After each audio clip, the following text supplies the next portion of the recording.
Hey, welcome to another episode of the Movie Bros Podcast. My name's Raf. I'm Mick. And I'm Biggy. And first things first, I saw a couple of Denis Villeneuve films the other day. Now, I've seen most of his films, but which ones did you watch in particular? First I saw Sicario and then Prisoners. And out of those two, I liked Prisoners more, if I'm going to be honest. So, I had such high expectations for Sicario, though. Because I talked it up a lot. A lot of people, including you, have talked it up. Like, that's one of my favorite movies of the 2010s. I've heard so much good things about it. Not a bad choice. But I don't know. I thought if I had to give it a rating, I'd give it a 7.5. That's fair. Yeah, that's not a bad rating Yeah. at all. Because That's above average. it was kind of slow in some parts. What did you think about the twist at the end? Him being a... It was actually Benicio del Toro's story, not her story the entire time. I didn't look at it like that. I was just like, okay, we're just switching to Del Toro. Yeah. It was his mission the entire time, and she was Yeah. just a pawn in it. Yeah. See, So, That's great that you're bringing this up because I wanted to ask you about something that I mentioned on. I think Rafe was here for it, but there's a lot of questions about one of the torture scenes. And you know the scene where they bring in the big gallon of water. yeah, he's gonna waterboard him. Yeah, That's what I was guessing. but there is a lot of people that are saying because he gets up waist to his face. Yeah. And it's like, I feel like it's gonna be a lot more than fucking waterboarding, man. Like, what is I up don't know. with I think that? It that was doesn't just show an it, though. intimidation. It doesn't show I it. think that was an intimidation tactic. Well, I know, but there is a lot of people that were implying online, and a lot of other people, because I was going through a consensus to see if I was the only one. I even Googled it, to see if there was other people that had a similar response. It's like, dude, is he about to Yeah. Do something bad to him. yeah, But then sodomize him and Oh, stuff boy. But then Let's keep it down. yeah. But then they cut to the drain, so I was like, okay, so they're really implying that he's gonna waterboard him or something. Yeah, they put you on your back and put a towel over your face, and they pour a bunch of water. Yeah. In your face. They make it seem Yeah. like you're gonna drown. Yeah, pretty much. That's what waterboarding is. That's and I know, but the thing is they were saying that maybe the waterboarding was also a cover for something that he was actually, it was a cover to make him think he was going to torture him like that, but he was going to do something else because they were talking about all the crazy things that psychotic things that the cartel does, and from what I was reading, they were saying that they wanted to combat them the same way. And some of it involves some really sick things. I think people can figure out what I'm implying here. Maybe you're reading too much into it. There's some really good executed scenes in the film, though. Especially the border scene. Yeah, what? The tensions is super high. Yeah, when they're yeah. on the traffic. Yeah, when they're stuck at the border trying to get across to the U.S. Yeah, something I realized about Denis Villeneuve, he likes doing those long tracking shots. I remember there was a shot that went on for 15, 20 seconds of them just passing the camera over all the traffic. Yeah. Oh yeah. And that's not really my Seeing all the speed. dead bodies hung up. Yeah, that was pretty dark. Yeah. Yep. And unfortunately, I kind of got that last scene spoiled for me with Del Toro and the guy, the cartel boss, where he kills the family. Yes. Yeah. So that was the only scene in the movie I've seen. Oh, so you So I already. Yeah. It's that's the entire point of the movie. Yeah, I know. His entire mission was to get to that man. It was fun. It was still fun seeing what led to it. Yeah, it is. It's good. Yeah.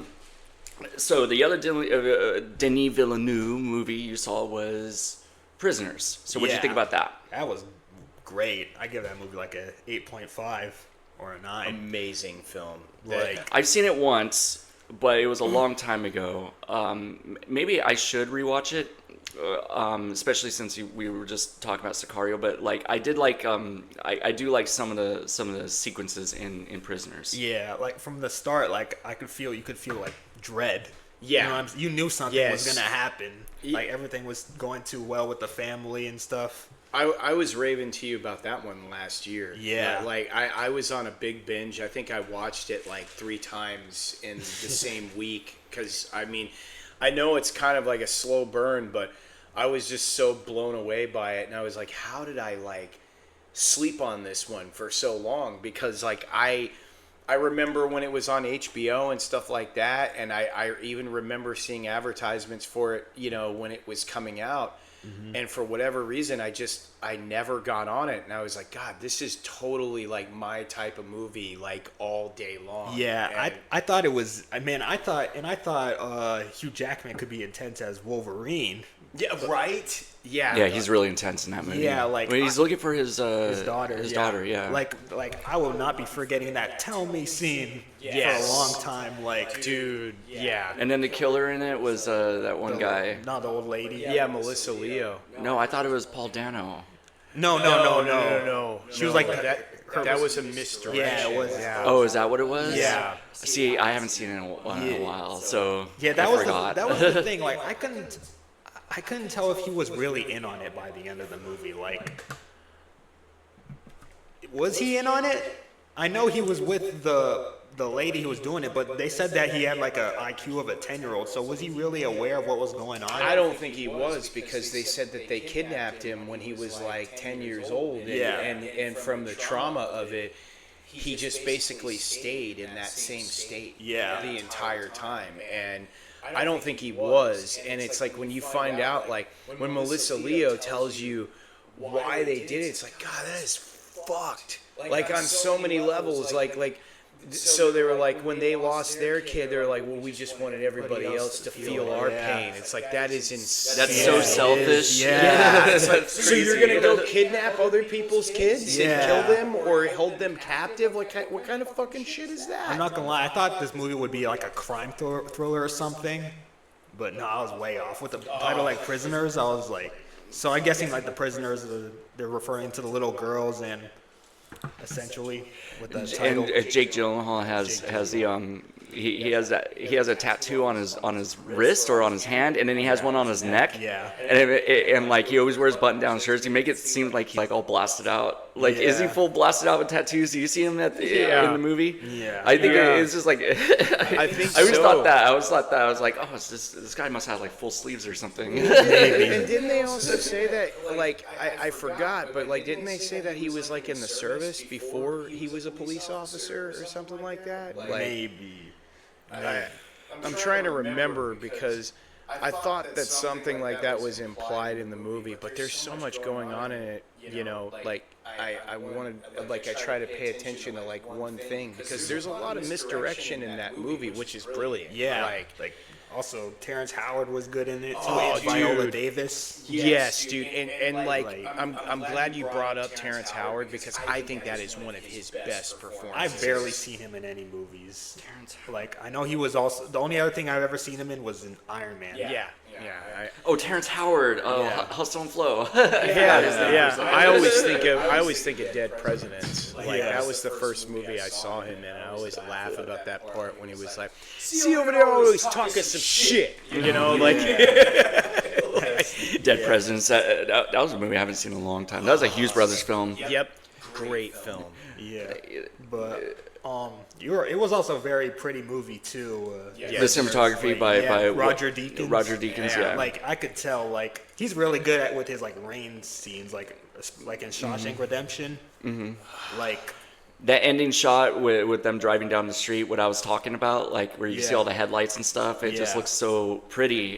The way like just the lighting for that one shot. I was like, wow, this is really good looking. yeah.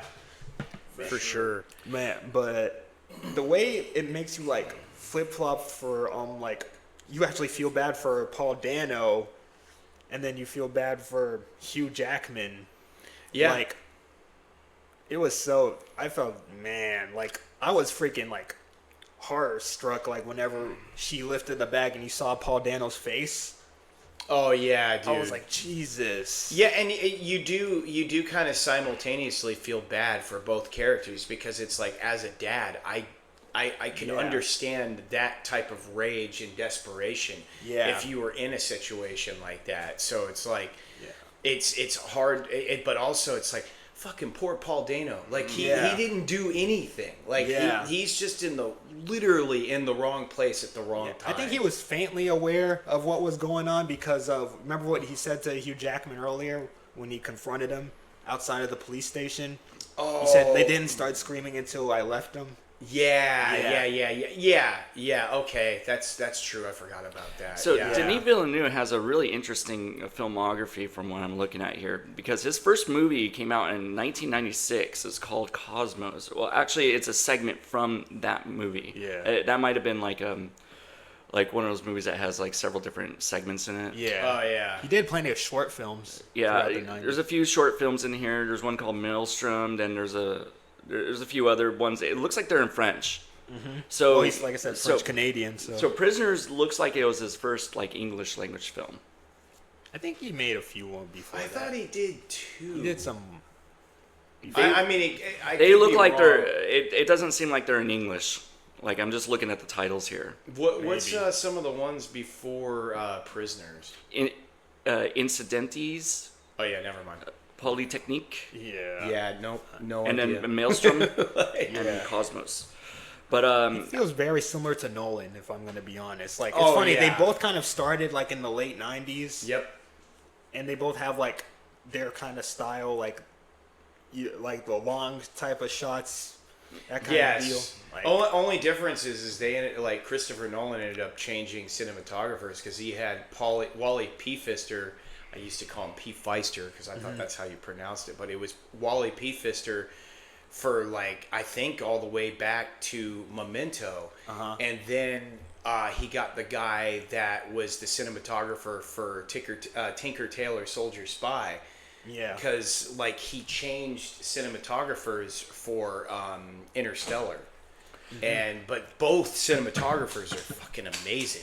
Yeah, I find it kind of crazy. Like when directors use a single cinematographer for most of their movies. Carpenter used Dean Cundey a lot. Oh yeah. And then Oliver Stone used Robert Richardson. Yeah. Robert Richardson shot all of Oliver Stone's films from Salvador up through to U-Turn, and that was the last time they worked together. Wow. Yep. Yeah, like so all of his movies throughout the 90s and 80s were all shot by Robert Richardson. Wow. And then Richardson is such a high profile cinematographer though, because he's worked with Tarantino and Scorsese too after that.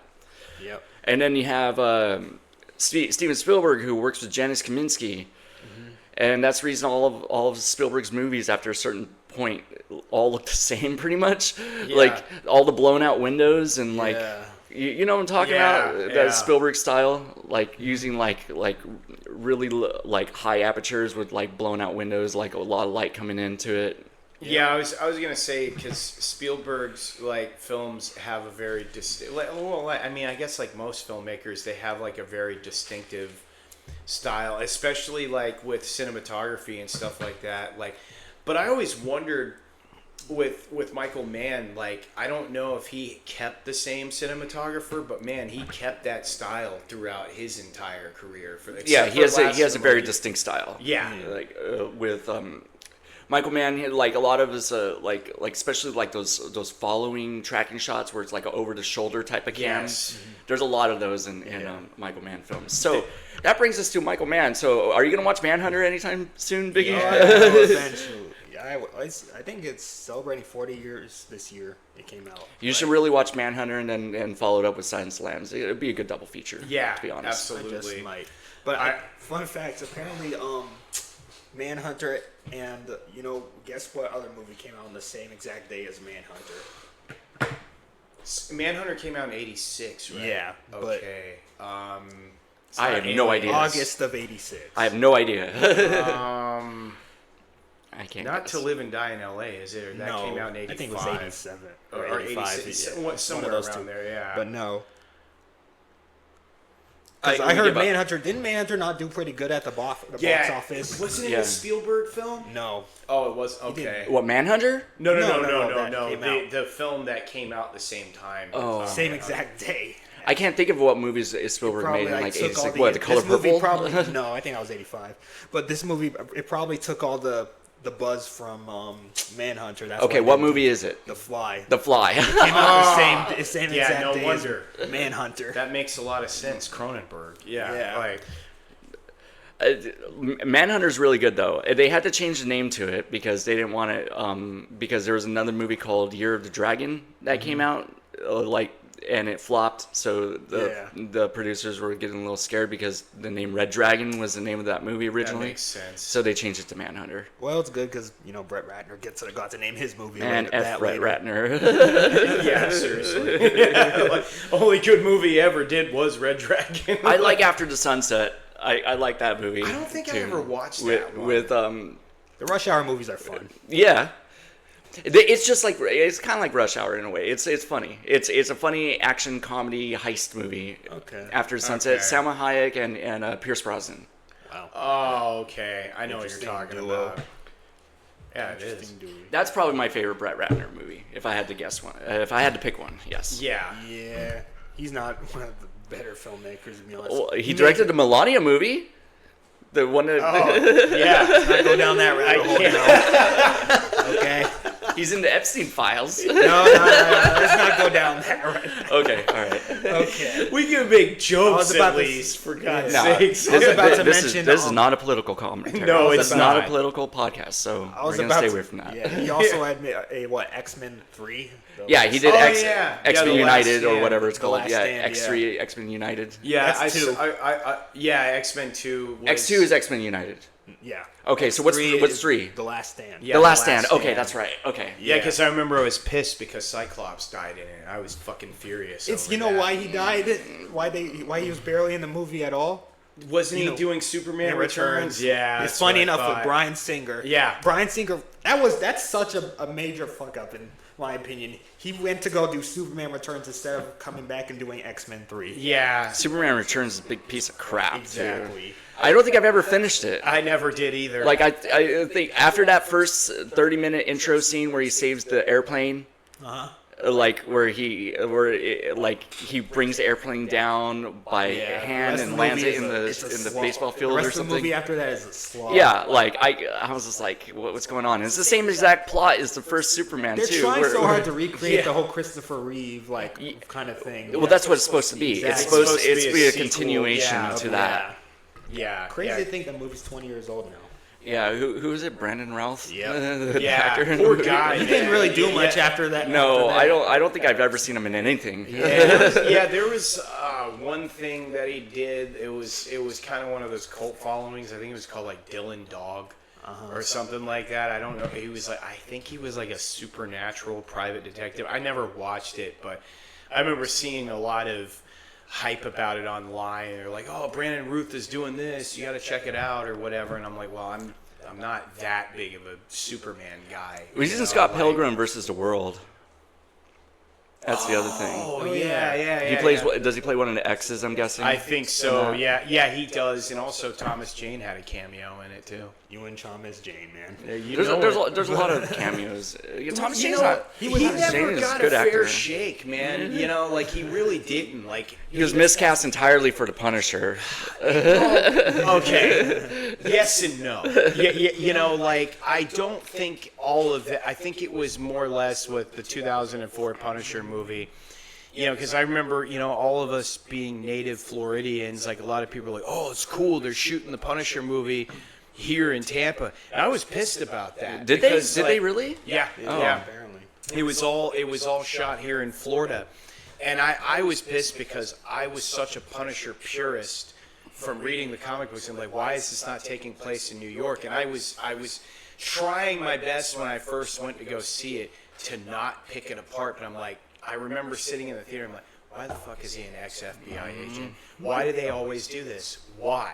Like, why can't they just keep it simple? He was an ex-Marine. I understand you have to modernize it because he can't be in Vietnam because he would be in his 60s. I get it.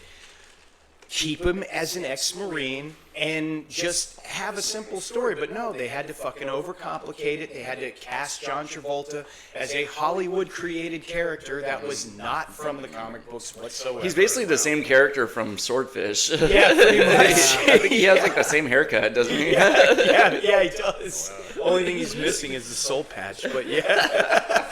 Yeah, the early 2000s was an interesting time for John Travolta's career. Yeah, it was. Yeah, he was usually playing a villain. Yeah. He plays the hero sometimes, but he was mostly typecast as a villain. Like since Pulp Fiction relaunched his career. Yeah, It it did. did. I think him and Kevin Bacon kind of had a similar trajectory, if you think about it. And I was just watching a scene that's true. from Pulp Fiction. It just came up on my timeline or on my feed or something. It was the final ending scene at the diner. Yeah. Where Jules is confronting Ringo. And I just always thought that scene was so powerful because Samuel L. Jackson's performance in that is just great. Yeah. Oh, yeah. Because that character Ringo had no idea what the situation he was in. Yeah. You know, because like Jules is like a killer. Yep. Yeah, and those guys are just those Small two. time, Yeah, they're petty yeah. criminals, right? Yeah. You know, robbers. Yeah. Tim Roth and was it Amanda Plummer? Plummer, yeah. Yeah. And he grabs his arm and is like, "Tell that bitch to chill." Oh, yeah. He's like, "I want you to go in there and find my wallet." I was like, "Which one is it?" It's the one that says "bad motherfucker." And he pulls out the wallet and it says, I can just imagine the laughs, like if you were to see that in the theaters. Oh, dude. Yeah. Oh, man. And so I was I was on eBay and I was like, I want that wallet. So you could buy one on eBay for like $20. You know, That's not bad. you know, I have to get one supposedly myself. on Star Wars, Samuel L. Jackson's lightsaber, it says BMF on it. Yep.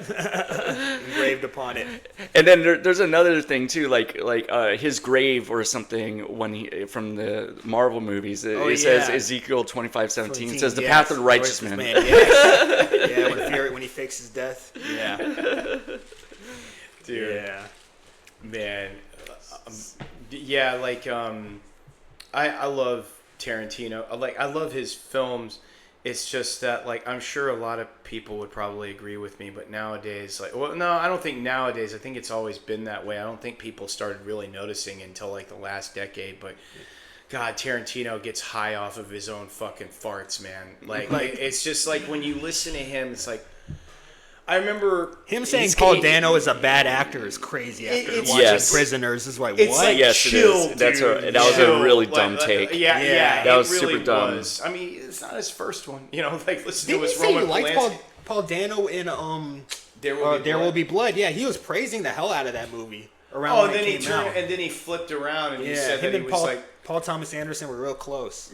I don't know, man. I just kind of feel like Tarantino's like it's like you watch his movies and then you listen to his opinions and it's like two different things. It's like, because I've heard him say some things that are like, I think he was like, he always talks about the 80s like films being like the worst year for film, and I'm like, well, I mean, I don't know. I guess it depends on how you look at it. Like What, the 1980s? Yeah. It was. I was like, I don't know where you get that idea. I have no idea what he's talking about. I guess if he's not John Hughes didn't fucking direct everything during that decade, you know, and because like I know it's partially because of that. I believe it was. There's a lot of great films that came out in the 80s. Yeah, absolutely. There was. You know, so it's like, yeah, but he always talks about this one Mickey Rourke film that came out in the 80s where he plays like a detective, and it's like a gritty like crime drama. I want to check it out, you know, because it looks like it'd be something that would be up my alley. With Mickey Rourke? Yeah. Was it Angel Heart? No, not Angel Heart. I'm surprised he didn't mention that, but no, it was he played a cop in this too, but it was in, I think it was like modern times, and it had something to do with the Yakuza, I think. It was something along those lines, but he said that movie had balls like a lot of other films didn't that decade. I'm like, Walter Hill, like, what the fuck are you talking about? Like, what bubble do you live in, Tarantino? Like some of his recommendations are pretty good though. Like yeah. I saw thanks to him I saw Blowout, and that was a pretty good movie. Oh, Brian De Palma. Oh, yeah. He likes to Yeah, he's a huge De lot. Palma fan. Yeah. Yeah, I I saw Blowout a long time ago. I'm just glad it's getting some recognition. I'm not sure when Tarantino started praising that movie in particular, but like it's gotten pretty popular. People talk about it now. Yeah, he's a big fan of the Wild Bunch. Like, Yeah, Oh, I you know can he tell. is. You can, Yeah. you can Yeah. see the influences that had on his Western movies, like Django. Oh yeah, for sure. Yeah, Wild Bunch and all the other spaghetti westerns. Yeah, The Sergio Leone. I think he said Sergio Leone's his favorite Western director. Oh But yeah. that's all he's directed. It was basically westerns, except for Once Upon a Time in America. Yeah. Like that's the only other movie that he's done that's like not in that category. Yeah. Yeah. I do like his westerns, the spaghetti westerns. It's so funny because like you have to watch those movies knowing that all the sound effects are like everything's dubbed over. Yeah. Everything is done in post. Yeah, they didn't actually record actors like with sound equipment like on like when they made the movie. They had added the sounds later. Yeah. So when you see Clint Eastwood talking, he's actually like matching his lips in the studio later, Yeah. re-recording his own voice. Yeah, I was wondering wow. where they would hide the mics, but I guess there wouldn't be no mics around. But yeah, that time, the late '60s, was very transformative for film. Like that's when Midnight Cowboy came out. Yep. Easy Rider. Yeah, there's the Last Picture Show too with Yep. Jeff Bridges and Sybil Shepherd. Have you seen that? I still haven't seen it. That's I haven't really even good. finished Easy Rider. I want to, but The Last Picture Show is really good. It's one of those movies I recommend that as being one of the better movies of the '70s. I gotta watch that. Yeah, like it. Oh yeah, it is the '70s, isn't it? It's Yeah, it's like early 1972 70s. or something. Yeah. Yeah. Yeah, Jeff Bridges okay. is really young in it. Yeah, Yeah. yeah, because he did another one with Clint Eastwood and Kevin Costner called Fandango, I think it was. Like the website. Yeah, That might be where the website got its name they from. could have but I guess they're like a bunch of thrill seekers or something. Is it Year of the Dragon? Is that the Mickey Rourke movie that you were just talking about? Maybe it is. You're probably thinking of that one, yeah. What's Michael the plot? Cimino. Michael Cimino or Camino, whatever the actor's name, the director's name is. Yeah. Yeah, he did that one. The Deer Hunter director. Oh, okay. Like, what's the plot synopsis for it? Like, A police detective cracks down on organized crime in yes, Chinatown. That's the one. That's the one. That's the one Tarantino was talking about. That's the movie that caused them to change the name to Manhunter Oh. because this movie flopped. Wow. So it was directly connected. Didn't even Yeah. realize it. Yeah, that's crazy. But yeah, that's one that I wanna see. Like, I've been because my buddy Steve, the cinematographer for We Massacre, on I know it's not Voodoo anymore. They changed it, but we're trying to build like the greatest streaming movie site ever. Like, just from, he'll go and he'll buy movies that are on sale, and like he's got almost 3,000 movies on his account alone. Yeah. And that's, if you're listening to this, Steve, you got to put that on there. So there's a bunch of other crime style movies that came out in the 1980s. There's one that came out in the early 80s or late 70s called Midnight Express. Have you guys seen that? About that guy? Randy Quaid's in it. It's about that guy locked up in he's like in Southeast Asia or something. He's locked up in prison. Yeah, And he was smuggling drugs. Yeah, he wasn't was trying to smuggle heroin or something, and he gets caught, and they sentence him to prison, and there's a whole bunch of like really brutal scenes in that movie. I gotta watch it because the only reason why I know about it is because of the Cable Guy, and when he does the "Oh Billy" scene, he's like, "Midnight Express, it was a great movie." That's hilarious. But I always wanted to see that though. Okay, so what about you, Biggie? Is there anything Anything new? anything new on your mind? Going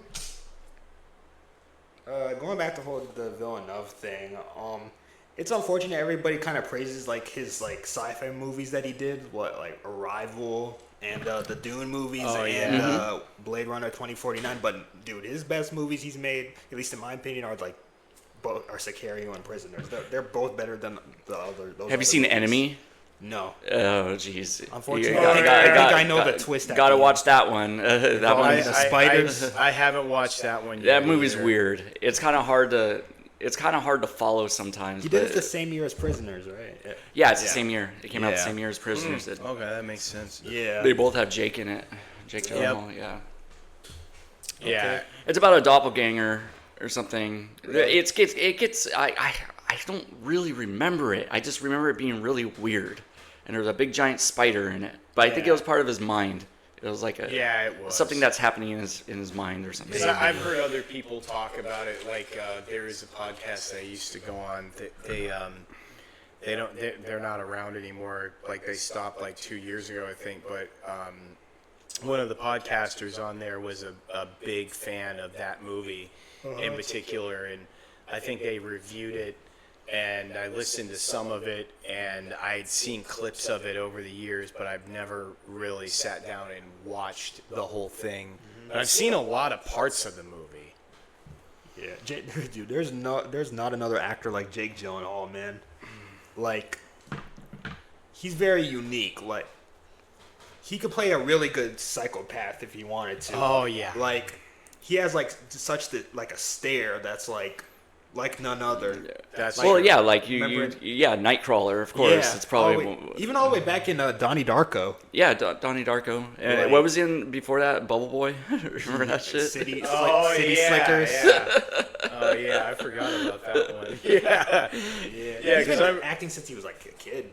Yeah, because I remember Bubble Boy being up like on like HBO. I think like back in the early 2000s a lot, and I only like watched parts of it, and I'm like, I don't think I could finish. It was like this. a dumb comedy about a kid who's like constantly like in a plastic bubble. Yeah, yeah, yeah. And I like here recently. Like I've been jamming the new Rob Zombie album, and I decided to go and watch the movies of his that I do like. Yeah. And I started watching the Lords of Salem last night. I didn't finish it. I've seen it before. I think it's definitely one of his better movies. Still doesn't change how I feel about his Halloween movies, but but like I think I talked to you about this before, but I never said anything in front of Rafe about it. But I was like, when you remember when House of a Thousand Corpses was being so hyped before it came out, because there was like a 2-3 year gap before and then I remember that shitty movie Lost Souls had the trailer for it. And then when I finally went to go see it, like when it came out in 2003, I remember because Metallica's Saint Anger album came out the same month. And I remember being like, telling my best friend at the time, I was like, okay, I know we're diehard fans of his music, but now he's doing movies. So we have to go in there as fair as possible and not go in there and be like everybody else, like, oh, I love his music, so his movies are going to be great too. And I went to go see it, and I was so pissed and so disappointed because the trailers were so deceiving. But hindsight is 20/20. So I went back and I rewatched it last year. It's like a comfort movie for me. Yeah, I House of love a Thousand it now. Corpses. Really? Yeah, I love it. It's great. It is It's fun. it's definitely my favorite Rob Zombie movie. Yeah, I love it now, but I think, and me and you've talked about this tonality in trailers and stuff like that. When you see the trailer and the tone for it, it's completely different from what the movie actually is. Yep. And I'm thinking it's going to be this dark, like kind of gothic 70s throwback movie, which in a way it was, but I didn't know it was going to be over the top like that. I didn't know like Captain Spaulding was going to be such a ridiculous character. But then when I went back and I rewatched it, it's like, if they would have had a trailer put out that was more in keeping with what the tone of the actual movie was, I would have had a completely different opinion on this. I would have loved this movie. I would have appreciated it a lot more when it came out. But, you know, like, but then, you know, I'm thinking one thing and it's something completely different. But like, I love that movie now. Like, I enjoy it. It's fun. It's funny, and it's crazy, and it's, you know, everything that Rob Zombie is, you know, and like, yeah, his art style definitely comes through, because like he does all the art for his albums and stuff like that. Yeah. Like, he's a really good artist. oh yeah, he is, because like I think he did like, because in the Beavis and Butthead Do America movie, Yeah, he has that one segment that animated. That was him. I never. Yeah, and there's a White Zombie song in that scene too. Yeah. Where which was a he great starts song. tripping but like crazy. But yeah, like I was, and then, you know, I love The Devil's Rejects. I've maintained that since since that movie has come out.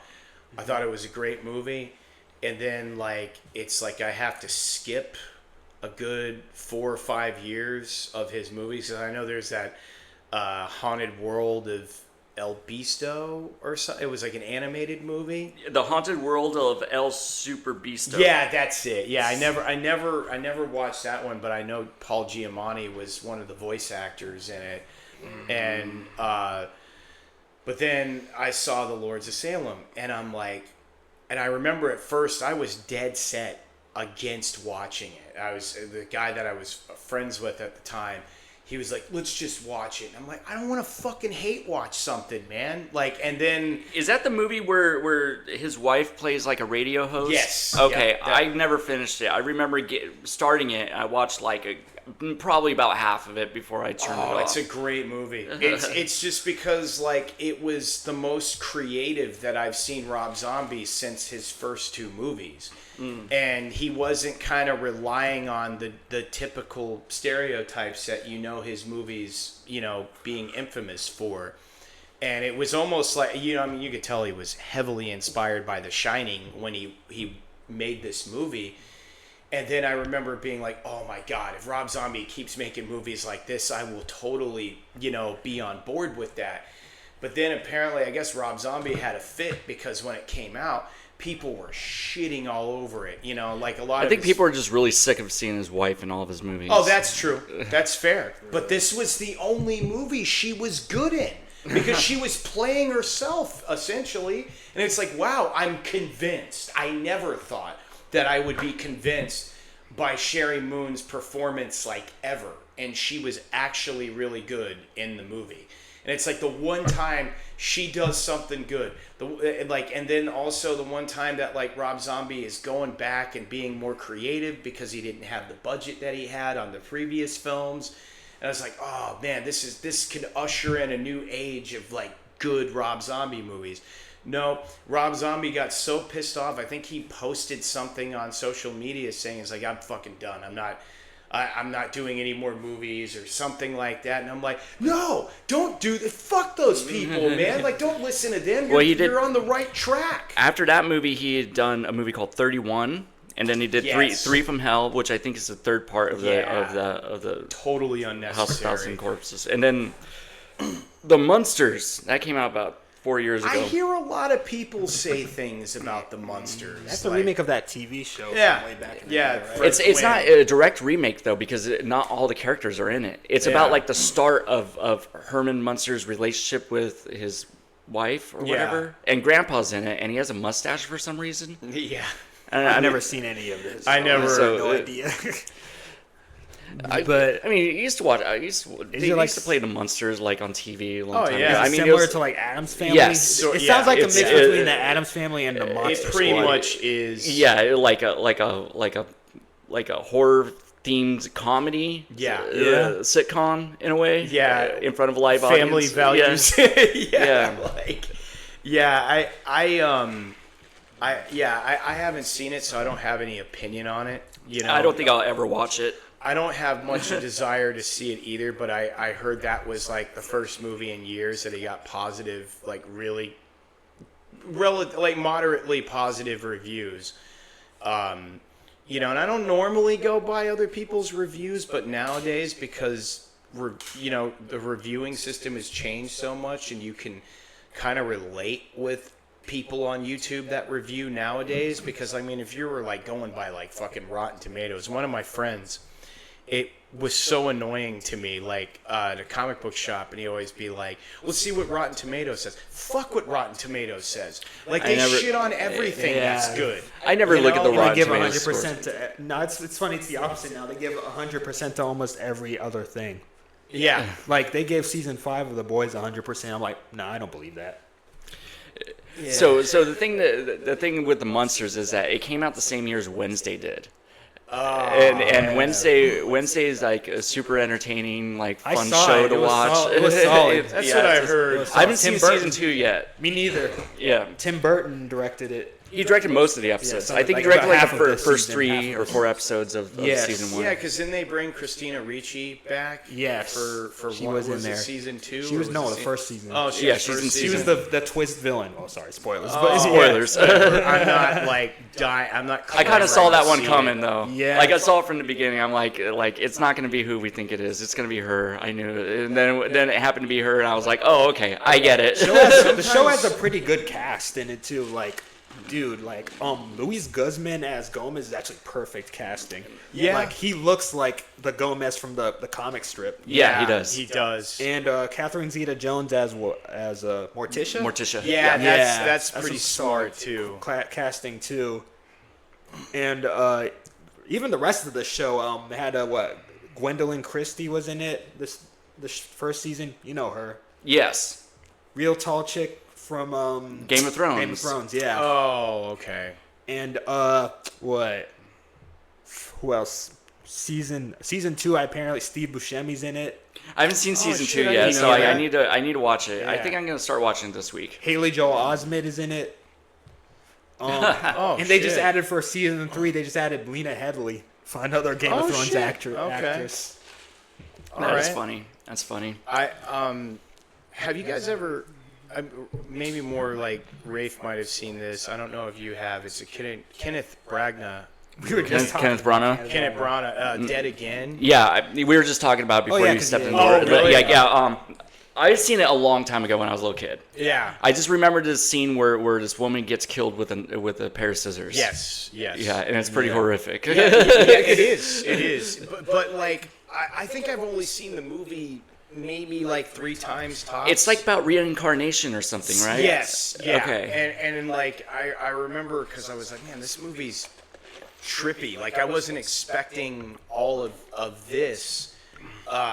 Because I remember seeing it, and I was like, man, this is so weird because you've got Andy Garcia, Kenneth Branagh, Wayne Knight, and Robin Williams in it, and of course Emma Thompson, and Derek Jacobi from Gladiator. That's what I always know him from. But it's basically, what is it, like Emma Thompson, she has amnesia, and she doesn't remember who she is. And I think Kenneth Branagh is a private detective or something like that. And he's helping her figure out who she is.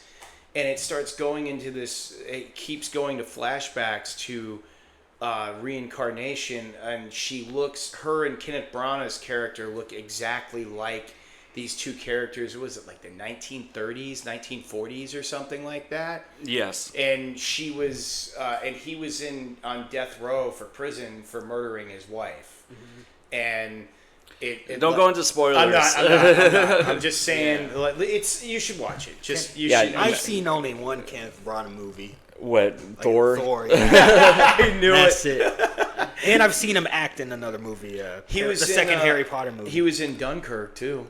I've seen only I've seen Dead Again, and then I've seen Hamlet, his version of Hamlet. I knew you were gonna say Hamlet because they made us watch that in high school. Yeah. I always preferred the Mel Gibson version. Though. I think most people did. Like from that period, yeah, I think so. Even though it doesn't really cover it, like the Kenneth Branagh version covers 100% of the actual play. Yeah. But the Mel Gibson version is more like an abridged version. But I like the Okay. setting more in the Mel Gibson version. Yeah. Speaking of Mel Gibson, have you seen Apocalypto yet? No, I'm going to. I'm going to sit down and watch that eventually. Like, I'm gonna try to do it before I get Waylon back this week because I know it's a long haul of a movie. So, and I'm not gonna be able to get Waylon to want to watch that.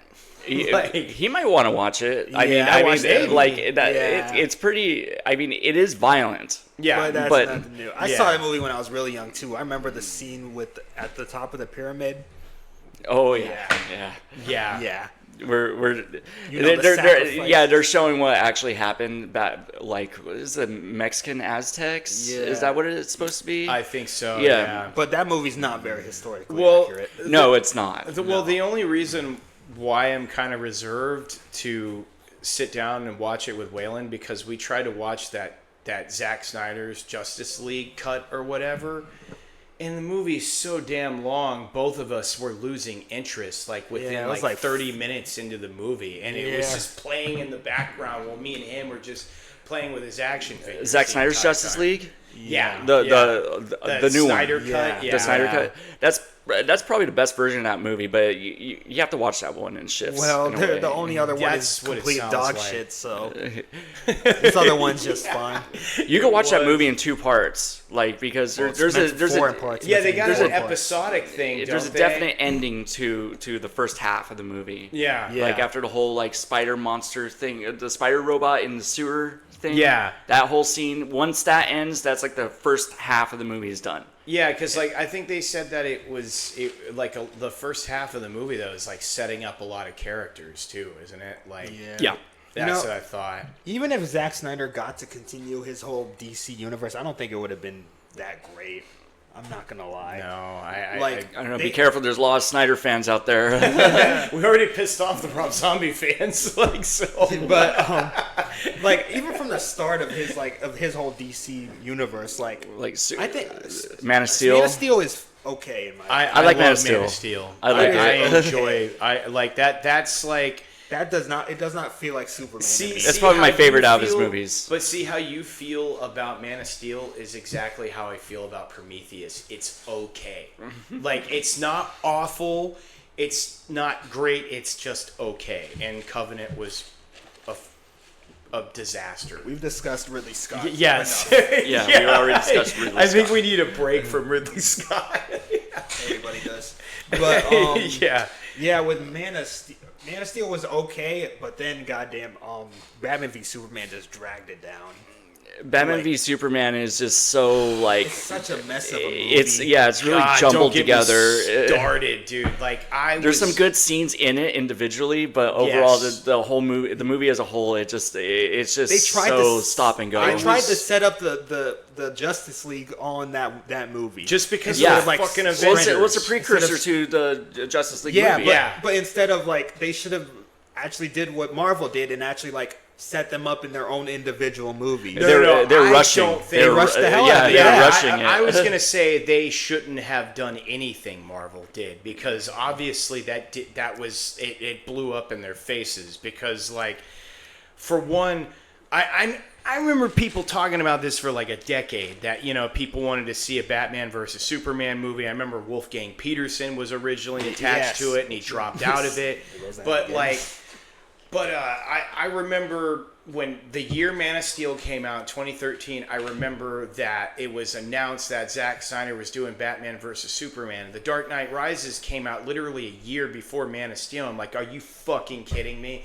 And everybody was like, oh, you're just like everybody was pissed off because Ben Affleck was cast as Batman. I don't give a fuck about Ben Affleck. That's not why I was angry. I was finished with another Batman trilogy. Yes, exactly. I like Ben Affleck's Batman. He's like a version of Batman from like the Dark Knight Returns. Yes, he's the like Miller the big bulky, big bulky Batman with the short ears. Yeah, which don't get me wrong, that was never my complaint. I was just like, dude, we're getting another Batman, another live action Batman this soon. Can we get like it's the same with the Joker? Like, give it a fucking rest. Would you guys think about like the Batman, the one with Robert Pattinson? Overrated as hell. It's not bad. I think it's liked okay. it. Yeah, It is that's overrated. It's just a little too long. You know what? Yes. You know what? Oh. Man, dude, let me now Yeah. listen to I was so like happy when they announced Paul Dano was gonna play the Riddler, but then I was so fucking disappointed by his actual performance. Like, this is not the Riddler, dude. This screaming freaking psychopath. Like, It's the best version it's of John Doe. the best version of the Riddler I've seen was in the Arkham games. Yeah. Yeah. Well, That's the Riddler. Well, I remember I was hyped about it because they were saying Matt Reeves was heavily influenced by David Fincher and Seven. And It's thought, pretty Well, no obvious. shit. Yeah, it Yeah. really is. It really is. And I loved the idea of that. And then I saw the movie and it's like, That's just a ripoff at that point. It's, Like, it's okay. I don't hate it, but I am not like I'm not clamoring to watch it again either. yeah, Batman does do Batman-y things in it, though. He does Yeah, detective he does. stuff in it. He does. Yeah. And I give him that. And Colin Farrell as Penguin was great. pretty great. Yeah, Yeah, he I did was- not care for Jeffrey Wright as Gordon. I didn't either. You didn't like Jeffrey Wright as Gordon? No, man. Gary Oh, Oldman wow. cast a tremendous shadow on anybody that ever plays Gordon. Like, Yeah. Well, yeah, Gary Oldman's version of Gordon is like really kind of like he's very much a big character in the Nolan trilogy. Which Yeah. I loved. Like, it was nice to see that. Like, I mean, and also it was like you look at Gary Oldman and you look at that Batman Year One of Gordon in that comic. It's like, dude, Gary Oldman is Jim Gordon. Like, when you watch those movies, he is perfect for that role. And so it's hard. I feel bad for all the other actors in the future. I'm just waiting for a part 2. Where's the Batman part 2? Apparently They've they're been supposed to talking start about- filming this year. Yeah, They they've been said talking about that it for movie like 4 years. could have came out and gone already. Yeah, you know? it could have. Like they should have made that movie already. I've heard some. I don't know why they're lagging on it. I heard that they cast Sebastian Stan as Two-Face. Oh yeah. Oh, really? I saw Yeah. that. I saw that. Yeah. Yep. And I heard they might be doing the Court of Owls. Oh they're gonna be yeah. I really wanted them to do interesting. Mr. Freeze. I've been waiting for Mr. Freeze to come back. Because, like, dude, I don't know if I could take Mr. Freeze seriously in that universe just by the way it is, because it feels like they're going for a very grounded version of Batman. Yeah. Yeah. So it's like I feel like it's just gonna be tonally. Yeah, won't make sense I see what tonally. you're saying. Like, but you could cast Mark Strong as Mr. Freeze. Like, He already played a DC character. That's true. Yeah, but you know that doesn't stop them. Yeah. You know, it's like how many times have we seen, like, in Marvel and DC, like somebody recycled to play another character after they already played another comic book character? You know, like, look, Jason Momoa, he was Aquaman, but I guess apparently he's being cast as Lobo. Yeah, which is a he great should have been choice. Lobo to begin with. Yeah, I agree. I agree. I You mean, know, the only thing with one of the only things with James Gunn's universe that I was kind of like interested in them doing was them like making like the more fantastical kind of Batman. Like we'd finally see guys like Clayface, Mr. Oh, Freeze. yeah. I think and, that's the direction Poison- they're probably going to be Poison going. Ivy. The Robert Pattinson Batman is its own separate series. Yes. yeah, it is. So we're probably going to have 2 Batmans sometime in Yeah, the like, future. we don't have enough Batman. You know, and I love that character, but God, dude, There's enough is enough. Batman fatigue is going hard right now. Yes. Like, same I with just hope Joker. I just hope they bring it for the Batman Part 2. Like I waited so long to see the Batman, the original Yeah. one that came out. Like I remember Yeah. seeing clips from it, seeing like the costume reveal and all that stuff, and I'm like, oh, I'm like so hyped for this movie. And then when it came out, I was like, it's just a little too long. I feel like the ending scene, like the ending shootout scene, that it just felt like it was kind of tacked on in a way. Yeah. Yeah. Like, because after they catch the Riddler, and then the Riddler's still at large because he has all of his minions. Yeah, I just like wish that they would just chill out, you know, like give us something else. Like, I mean, that's a lot. That's a big ask for Hollywood on anything. And it's like, man, they're still going back to the well on the superhero stuff, and it's like, you know, and it's like, dude, please, like, can we pump the brakes on this? Like, I've got so much Marvel and DC fatigue, and I've had it for a long time. Like, I mean, it might be crazy to you guys to hear this, but since the first Avengers, I was like, all right, I've had enough. I'm good. You might be happy then too, because like they're not doing as good as they used to. Yeah. Oh yeah. Like, they haven't done a Marvel movie in a long time. But it's not stopping them. All 3 of the Marvel movies that came out last year did not do good. What 3 Marvel movies that came out last year? The 4th Captain America. Oh shit! Yeah, you're right. Thunderbolts. Yeah. Oh, And fucking Fantastic Four. Yeah, but I completely forgotten about those. But they haven't been. You're not the only one. They haven't been doing so good for like the last 5 or 6 years. I think the last well, Deadpool and Wolverine did pretty good. Yeah, that did. But I did see exceptions. Deadpool and Wolverine after I saw Guardians 3, and I said to myself, Guardians 3 is the perfect ending. I'm not going to go back to any of these Marvel movies, but I don't really consider Deadpool to be like in that same universe. Yeah. Yeah, Fair enough. for sure. I mean, it's just like I want to rest, but it's like at the same time, because like a lot of people that I talk to, they're like, man, they're not putting out any good movies anymore. It's like, no, they are. You just have to really look for them and find them. And I said, but also it's like, but who cares? You've got like 4 or 5 decades of other great movies that you can go back and watch that you haven't seen. But this fucking instant gratification shit that you have to deal with because people's attention span is so low. It's like getting them to like I talked about this when on one I think it was episode 5. Me and Biggy were talking about this, but it was like I was talking about the scene from No Country for Old Men and the gas station scene. And I tried to show it at work like 3 weeks ago, and they were like, "This scene is boring. Like they're just like standing there breathing, and they're not talking fast enough. I gotta have this like spoon fed to me." And I'm like, "Oh my god." People like you are going to be the reason why movies are going to fucking suck, dude. Like, movies already suck. They do, but they're perpetuating it. Like, but it's just like when I hear that, it's just like, oh god, there's no hope. Like there might be a little bit, but it's just hearing stuff like that. I think maybe we, I'm not trying to sound pretentious, but we might be a rare breed these days. Oh, yes. Like... I'm glad I can still find, like, movies, at least kind of in the modern day that are pretty good, like I said, with Prisoners and Sicario. Oh, yeah. Like... Yeah, but even though those movies are still 10 years old, too. Yeah. Yeah, I was going to say, unfortunately. Yeah, I think it's like, because I think Prisoners came out almost 11 years ago now. Like, 2015... Something like that, depending 13 on what years. month it came out. 13 years ago. Is it 13? It was 2013 it came out, yeah. Oh, it came out in 2013? I thought it came out in 15. That's Sicario. Oh, okay. Yeah, you're right. Damn, 13 years ago. Yeah. Pretty far removed, That was a good year for Hugh Jackman. What he also did the Wolverine that year. Yeah, with James Mangold. The Wolverine, the one that takes place in Japan. Yeah.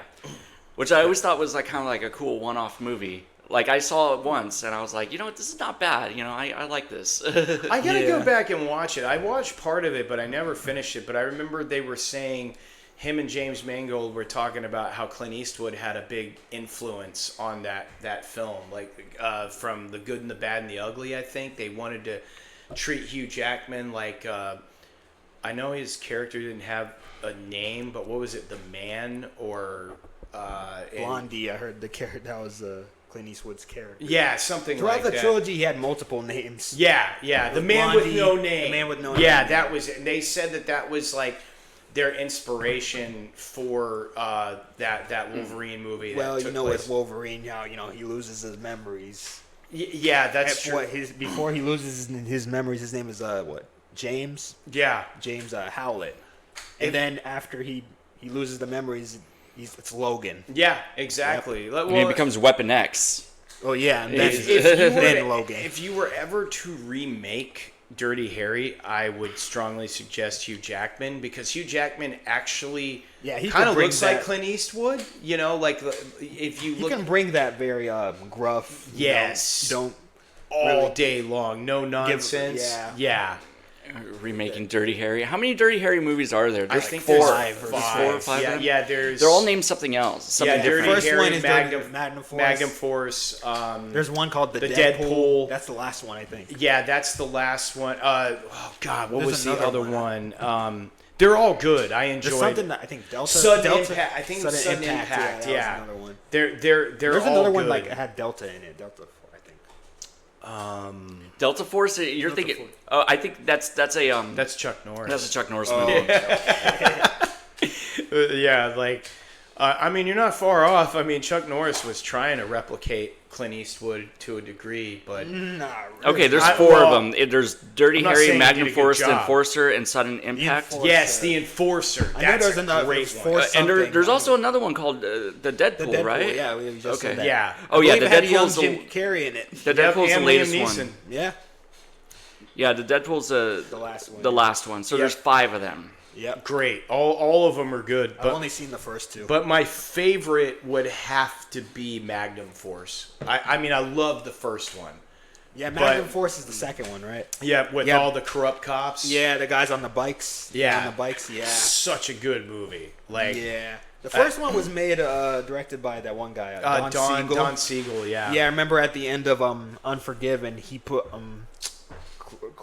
Eastwood put a dedication to them. Oh, yeah, to that's Siegel right. and Yeah. Sergio Leone. Yep, yeah, like that was, but man, the first Dirty Harry was so good. Like, I mean, all of them were good, but yeah, I mean, if you ever wanted to, I mean, hell, you could even do like a reboot, I guess, and you could have Hugh Jackman play a younger Dirty Harry, and it could be about maybe a story that we didn't see in the other sequels or something. I think at like this that. point we should just leave remakes, just yeah. leave remakes alone Even though for it'd be right really now. cool. It'd be like Yeah, a similar I mean, situation. that's fair, too. It'd be a similar situation with that new Cape Fear adaptation they're doing. They're doing I another don't Cape know- Fear. Yeah, Oh, yeah. I don't Yeah. know how I feel about that. As I yet. said, Javier Bardem is a great choice for Max Cady. And I think Yeah. Patrick Wilson as Sam Bowden is a Yeah. great choice too. It's gonna be the Like, same story again, though, right? But We've already seen the stretched story out twice. much. Yeah, it's a stretched mini out into a series. show. Yeah, yeah. miniseries, yeah. Oh, I see. And Yeah. yeah. You know, But- yeah, it was all based off a book back from like the 50s, I think. Yeah, it was Yeah. because the first adaptation came out, I think, in the late 50s, yeah, early that was the one 60s. with Robert Mitchum and Gregory Peck. Yep. They both appeared in Scorsese's adaptation. Which was great. Yeah. I love that. Like, I love that Gregory Peck was Max Cady's lawyer, Yeah. and Robert Mitchum was the cop that was trying to advise Nick Nolte. Yep. Like, I thought that was a brilliant way to do it. Yep. Like, but yeah, so are you guys hearing about that Punisher One Last Kill that's coming out in May? Oh, is it gonna have what's his face in it? John Bernthal? Yeah. They're bringing back, if they brought that one guy, Curtis. back Yeah, for it. yeah. I don't know, man, because It seems like it's him alive. It's just him losing his mind in the room.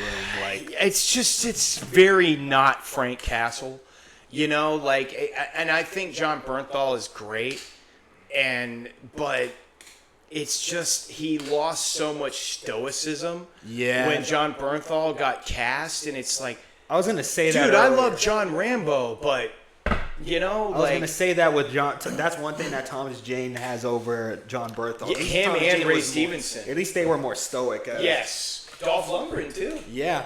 Well, Yeah, he could definitely got that from playing as Ivan Drago. Yeah, oh, for sure. Yeah, like I mean, but that's what I mean. Like, because a lot of people, that I remember I was listening to a podcast, and there's a guy on there that was a big Punisher fan, and he was asking him, he was like, "Did you like any of the movies or the TV series?" Like, I hate all of them. They should all be like the Mike Zack run from the late '80s, and they've never made that Punisher. Which he's not wrong. I mean, that's true, because there's another YouTuber that I listen to, and I was so kind of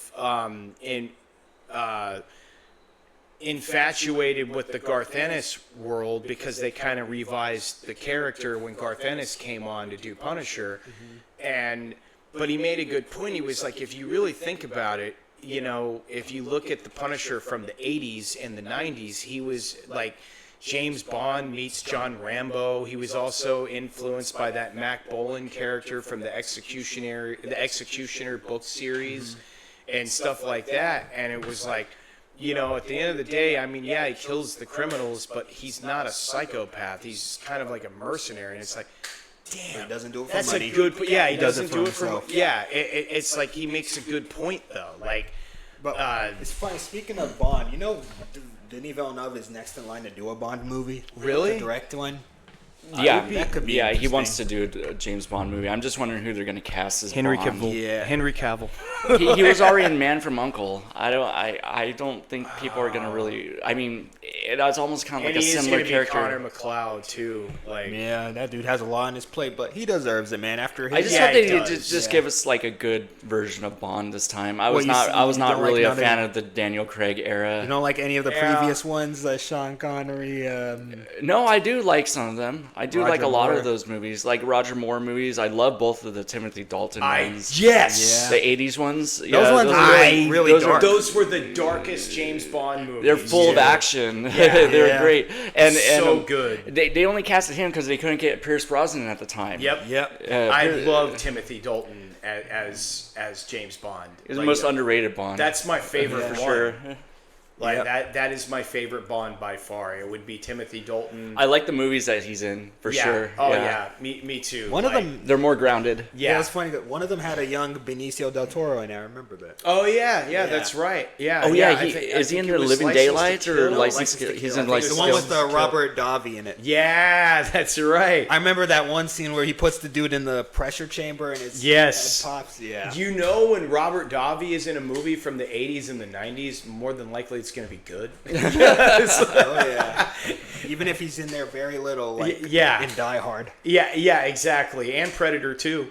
You know, like, He was in Predator. He was in Predator. yeah, 2? he was the police captain that Danny Glover and him are always yelling at each other. Oh. Robert Davi. I'm having. He was just at the convention at MegaCon. Yeah, that's right. He was. Yeah. He was.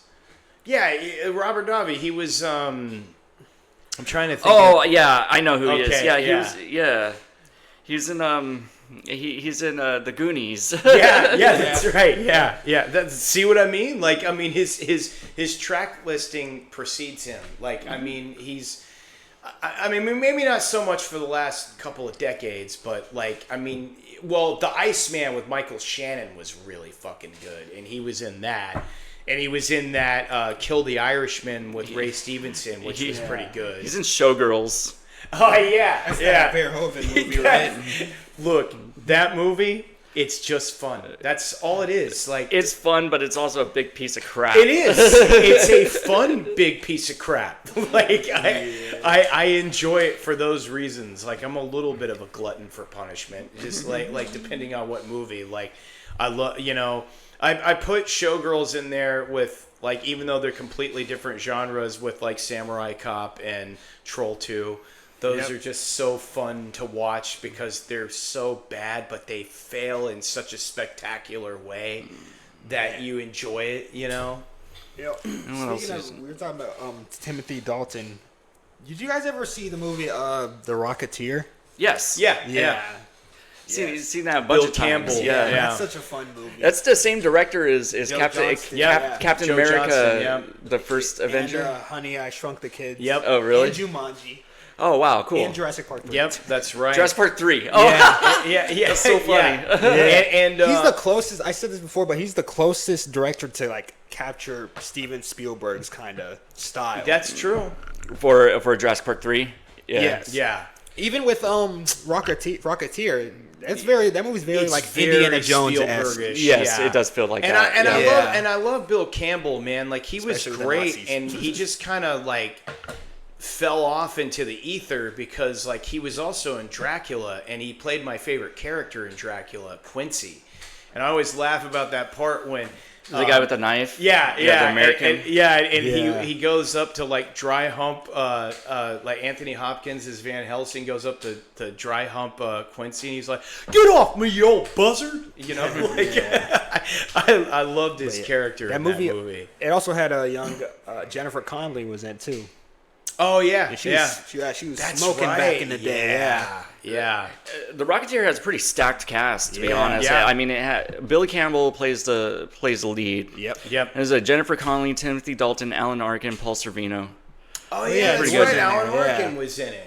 God, I gotta go back and Sereno, watch yeah. it. I haven't watched that in years. The Rocketeer is a really fun movie. Yeah, Yeah, it is. I remember I loved it when I was a kid, but I haven't watched it since. I haven't seen it since the 90s. Yeah. I haven't seen it since I was like a little kid. Speaking of fun, you know what else was fun? Like I haven't finished it, but it was fun what I watched of it, but I haven't seen it since. Is Dick Tracy? I've never seen Dick Tracy. I've heard. It's so fun. It's one of those few 90s, 80s movies I haven't seen yet. Is Yeah, it similar to LA Confidential? No, it's no. no. Not in any way. It's more more lighthearted, right? It's a comic book movie. Yeah, it's a Alright. comic book movie. Yeah, it's really colorful. Yes. Very Madonna's colorful. in it. Yep. All the bad guys have their weird little like they're all deformed in some sort of way. All the bad guys. They got Al Pacino's in it. William Forsythe's in it. Like it's got a stacked It was a cast. part of that. Is that a part of that early '90s run where like a bunch of ridiculous comic book movies were coming out? Like Dark Man. Dark Man's that one amazing. movie with Billy Zane in it. Oh, The Phantom. The Phantom, yeah. The It Phantom came out in the before the mid-nineties. Phantom. Yeah, It came out like in 90, Yeah, 1990 or 91, something. Yeah. somewhere, Yeah, during somewhere. that time, the early '90s. Because I still kinda. lived in San Diego at the time, so that was before before my family moved us up to like Orange County, California. So, yeah, so I remember that particular era. And the thing is, they had a huge marketing I was campaign gonna for say- Dick Tracy because they had video games that came out, they had trading cards, Dude, toys, the promotional like campaign. Halloween costumes, everything you could possibly think of. Yes. Didn't McDonald's do something for Probably. Dick Tracy? Yeah, Probably. yeah. Because like I remember seeing a gigantic promotional campaign when that came out. But it almost seemed like the movie was a little bit too mature for children. a little bit, Maybe. yeah. I mean, yeah. It was still fun though. Maybe I need to put that on my watch list. I've never seen it, so it'll be kind of like a treat for me to see something like and this. and Danny Elfman does the score for it, you know. So It was directed by Warren Beatty. yes, Yeah, so he was. stars and directs it. Yep. Okay. Yeah, like, but I mean, I have to say though, I mean, as much It's as very I noir, right? The what? That old school noir. It's type of- it's very over it's the more top. like it's more like Technicolor. You Yes. know, like it's really colorful. Is the it set movie. in the 1930s, 1940s? Yes. Yeah. So yeah, like that kind of old school. It know, is, Yeah, but it's not fedora noir. guys It's Yeah. not noir fedoras. though. Like I wouldn't classify it as Yeah, noir. I wouldn't I've either. never seen it, but I could already tell it's not noir. I would even go far enough to say that Darkman was more noir in comparison to Dick Tracy, and that's not a noir movie either. But it has themes of it, you know, like. But also, I was gonna say that I think as much as I enjoy Dick Tracy, Darkman is far superior out of the two. There's other 90s comic book movies like The Shadow. Yes, The Shadow was fun too. I loved it. The Shadow, the Phantom, Yep. the like Dick Tracy. Yeah. they kind of fit. They all in that- kind of I was they gonna fit in that say little. yeah, because I saw some poster recently where it took all those characters, and I think the Rocketeer was in that mix. The Rocketeer's an original though. It's not based on a comic. No, I think that Yeah. was based off a graphic novel. Is it? The comic, yeah. Oh Yeah. shoot. Maybe I'm wrong. But Yeah. Darkman though was not based off of a comic. Darkman Sam was Raimi's own invention. yes, because he originally wanted to do a Shadow. It is based on a adaptation. comic book. Yeah, you're right. But he couldn't get the rights from Universal to do, which was weird because he still put out Darkman through Universal, but he couldn't get the rights to the Shadow character, and so he ended up making Darkman instead. That's why like the outfit is kind of similar with the trench coat and the Yeah. fedora. I've seen and stuff like that. Little bits of Darkman. It always kind of looked a bit goofy. in It my kind of opinion. is, but Yeah. that's why the that thing kinda- that's Yeah, great there's about that- Sam Raimi. There's a part Like, where he goes mad when he's trying to win something out of carnival. That's oh, the bit I've that's seen. such Yeah. a great And part. he- like, there's what this the part hell where is with his face is cut out, like in the background looks all crazy. Yes, It- yes. it's like that part in Vertigo when Jimmy Stewart like is starting to get vertigo and you see the spiral behind his head. And his head's like it was cut out. it was so great because he was like the pink elephant, if you please, and I like like how he did Schindler's List right after that. yeah, and it always made me laugh because like the guy was like, "Listen, buddy, you need to get out of here, scram!" And then he like breaks his fingers and he throws them across the little spot that he's working in or whatever. But like that's is Liam Neeson trying to do like an American accent the whole movie? yeah. But his Irish accent does slip out a couple of times. But it's like in the Taken movies, he just doesn't really care. He just kind of speaks normal. This isn't a dick measuring contest, Stuart. Yeah, like I mean, but you have to like.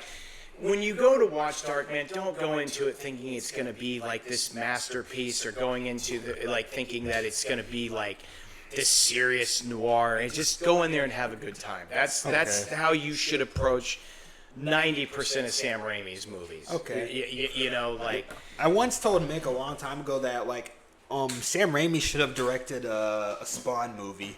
Oh, I agree. That would have been perfect. Wasn't Todd McFarlane the guy who created Spawn? Wasn't he supposed to be directing a Spawn movie? It's been just in recently. development Hell for a long time. Yeah, it's been a few years. Yeah, right. yeah. It's called Since that was King announced? Spawn. Quite a few. Like I think they've been trying to develop it for like 6 years. I mean, they never really like. There's a TV show that came out, And it's pretty good. That show's pretty good. Dude, the the cartoon series. Yes. So as It's long as it co-created- stays close to the comic book. It's co-created Yes. by the same guy that created Batman the Animated Yep. Series. That's- Oh, okay. And Keith David did the voice for Spawn. Yep. Such a fucking great like that's one of my favorite animated series. But I did see ever. the movie in the theaters back in the day. The original The movie. really I shitty envy movie. you. It does cover the first few issues of the comic book actually. It does. Because it covers his death and it covers him coming back and John Leguizamo was Violator. yeah, he plays the Violator. Yeah, Violator. And Martin Sheen was Jason Wynn, which was great. Like it's again, it's kind of like that Darkman thing. Just go in there, have a good time. You know, like don't go in there like. I don't know. Spawn kind of takes itself really seriously. At least the show. Well, the the TV comic book series, was yes. kind of serious though. Yeah. The comic book was Yeah. not. It was Oh, I really agree. violent. It was a yeah. violent. Violent thing. The comic was absolutely way more serious than the movie was, and Yeah. that's why. If you're not happy with the movie, just watch the animated series because the animated series is more in keeping with the comic than the movie Yeah. is. Unfortunately, they canceled that series very prematurely. I wonder where you could find it. Yeah. Is it? It's on HBO. It's on HBO. Yeah. Oh, Yeah. okay, so I think figured there's that. like 3 seasons. Yeah, isn't there there? was. Yeah. So What it a probably shame. covers like the first 18 issues of the comic book. I'm not sure how long Spawn went on for. It's less than 100 issues, I think. Oh yeah. It went on for a few years in the 90s. Yeah. You could definitely see Todd McFarlane definitely took a little bit of the Venom's design and brought it to Spawn. Yeah. Oh well, he also said that another one of his influences for Spawn was the Punisher. Not really surprised. Yeah, I mean, yeah, it's not really earth-shattering, but I remember watching interviews with Todd McFarlane, and he said that was one of his influences for Al Simmons was the Punisher, because him being in the military. There's 370 issues of Spawn, so that just goes to show how far along ago I left off. Yeah. I stopped reading Spawn in the 90s. I think I got the first 10 issues. I had up to number 18. Oh, okay. Yeah, so I had the first major run of Spawn. Now you're making me want to go back and look through my comic book collection to see how many. You probably Spawn have issues. you have an issue of Spawn number 1 in there, probably. Oh, definitely. Yeah. Yeah. We had Spawn number 1, 2, 3. 4 was the only one I didn't have in my collection because that was the hardest one to find. That's Yeah. the one with the silver cover with Violator on the front. Yes. Oh, really? Yeah, it has an embossed cover, and Yeah. it's actually worth the most out of all the original runs. Didn't I it think come out the same time that relaunched X-Men comic came out? Remember, it's you about had- the same time. Yeah, Yeah. that's what I thought, because they had the hologram cover. Well, Jim Lee was doing the art for that X-Men. Yes. Yep. Yeah. Yeah.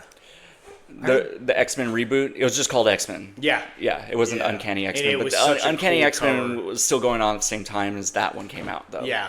Fun fact about X-Men, you know what it was originally called? What? The Mutants. Oh. The Merry Mutants. That's what it was called originally. I think so. Something yeah. like that. Something ridiculous. Thank God they changed it. I But would have it been was- okay but with then the again, mutants, but they named it to the X-Men because it was during the 60s, and they wanted to be only a guy-centric thing. That's why they called it the X-Men. Oh yeah. But so that's why actually Stan Lee ended up making all the most powerful characters on the team the girls. Oh, okay. Well, like Jean Grey. Yep, Jean yeah. Grey is one of the most Storm. powerful. Yeah, but still, nobody's more powerful than Professor X. He's the most powerful X-Men. It's not Jean. No, not powerful than Jean if she gets into her Dark Phoenix thing. Oh yeah, that's right, huh? Yeah. Oh yeah. He's the one crazy how but he's the one keeping her at bay, though. He's the one like clouding her That's mind. true. It's yeah. crazy how they fucked that story up twice in the movies. Yes, in the 2000 movie that came out, And the I Dark was so Phoenix in disappointed when I saw it in theaters. I was like, this is kind of X-Men, but it's like it's not X-Men at the same No, time because I was a yeah. huge fan of the TV show. It came out around the same time as the Oh yeah, reboot of the that's comics. right. Yeah, Yeah. because I remember the Batman animated series was going on around the same time. That Yes, the X-Men. they had X-Men and Batman. Batman came out before X-Men did, but X-Men was Yeah. still good. Yeah, it was. Yeah, because I remember I used to get the X-Men animated, but it was another animated series where Wolverine had an Australian accent and he wore the brown and yellow. So it was like it was. Oh, that came out in the 80s, I think. Oh, did I think it? that precedes the Isn't that where he fought the Hulk? in the comics he fights to Hulk, but it's Yeah. like First appearance. it's like a but there's also a what if comic where the Hulk actually kills Wolverine. Yeah. I think that was why they created Wolverine in the first place, as someone for the Hulk to fight. Well, it's just the irony that he spoke with an Australian accent, and then they cast Hugh Jackman later on, and it was just like because it was so weird to hear him say, "Yeah, what's up, Bob?" You know, I don't think Wolverine made an appearance in the X-Men for a while, because like I said, his He first appeared like in the 80s, I think. Yeah, sometime. 70s, something he like made that. his first appearance in one of the Hulk comics. oh yeah, like I don't know. My best friend would be able to tell you more about Wolverine than I could. Cause Oh, you're right. 1970s, Incredible Hulk number 180, Yep. October 1974. Yep. It was a cameo appearance, Yep, and then full appearance, I guess, the next issue. and he had his original. The costume that he wears normally, that you see him mostly in, is the yellow and blue. That's what he was wearing in this episode, in this Yep. comic. But I like his brown costume more. Really? I don't know. I'm just like that. I mean, I think it's cool too. I'm not gonna lie. Like it is cool. Like I like both costumes. I'm excited though. for that Yeah. game they're coming out with later this year, the Wolverine game. Oh, I saw that. It looks cool. Yeah. They've included the fact that he's short in the game. Oh, that's awesome.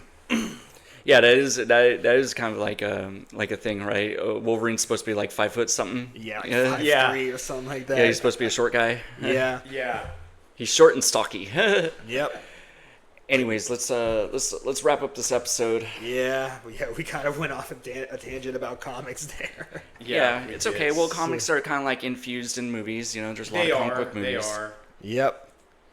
But yeah, we'll catch up on a few more movies next episode. So, Absolutely. yeah. See ya.